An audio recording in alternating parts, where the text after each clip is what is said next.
Okay, testing 1, 2, 3. Yeah, this is video number 4. It's the final one. It's the garage completed, all converted from a shell into a mini studio. Obviously, if you've looked at the previous videos, you'll know the stages I've been through and what to reach to this part.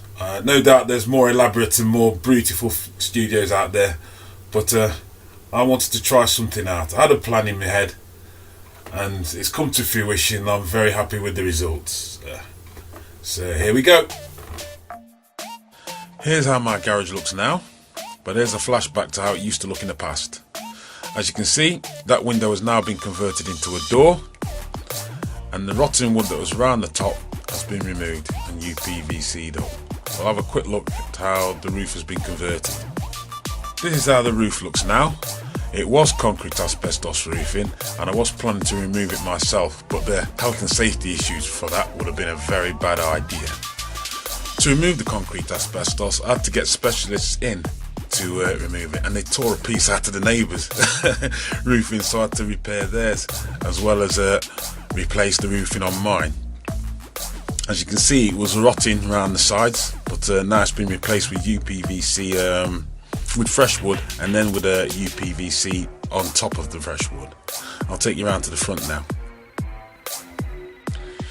Here we are coming round to the front, and this is how it used to be. But if you notice, there's a ladder propping up the garage door, mainly because the spring busted on it. There's no way of keeping it up unless that ladder's there, but now that garage door is fixed in place, it can't be moved, and behind it has been breeze blocked.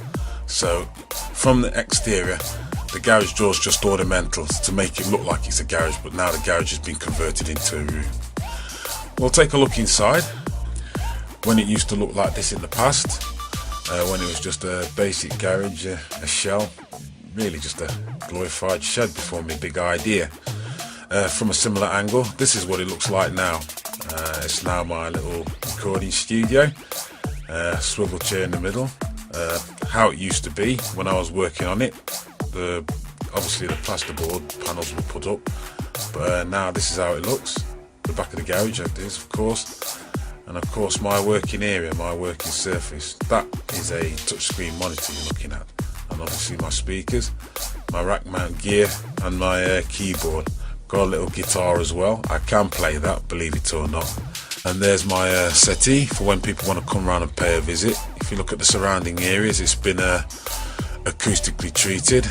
I'll make my way to the vocal booth. As you're looking at it now, that is the front of the garage, and you can see where it was breeze blocked up.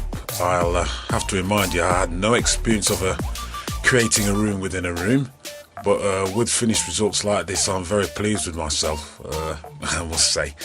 This is how the vocal booth looks. So if you look to the left, I've got my guitars all hung up there. One's a bass guitar and one's an electric guitar. One's a Music Man and the other one I'm sure you've heard of, a Fender Strat. Here's how it used to look when I was constructing it, and this is it now.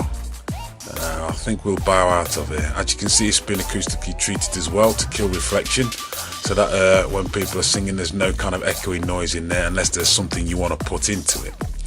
That is my alarm system that I put in. It's a Yale 1, sim alerted, and a little heater for when winter comes. Keep me little toesies warm. On the settee is a few soft toys that were given to me as a gift by the girls, much appreciated.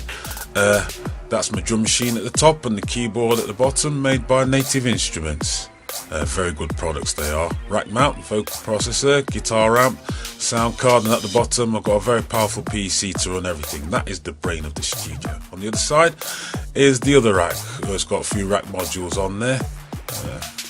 As again, my working surface, the monitors, the actual touchscreen monitor, and there on the bottom right is a fader port door controller which controls some parts of the computer, the software. I've had to have a few downlights in there because it was very narrow from the roof to the ceiling, but the low LED lights and keeps shall we say the power costs down, the energy costs, even though I'm racking up a bit of an electric bill running all this. But hey, I do enjoy being here. Honestly, it's my little man cave and I love it off. I love it off. When my girlfriend comes, she just slides the plates of food under the door and I just carry on doing what I'm doing. Well, that's it. That's what we call a wrap. I've given you a guided tour of the garage, showing you what the changes were and how I went about it.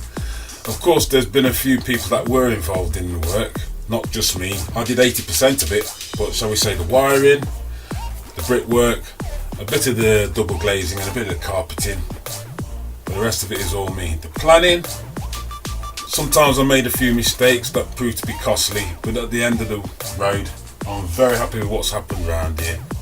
Loving every minute of it. And it's surprising when you go on YouTube and get a bit of information, how much information you can get from there. So like I said, I won't go any further with it. That's my studio setup. Converted the garage, turned it into what it is now, and I'm very happy with it. I may do a future video on FL Studio with the touchscreen and how it works, the pluses and the minuses with it. But on the whole, what I've been doing here, love it. Have a good day, folks.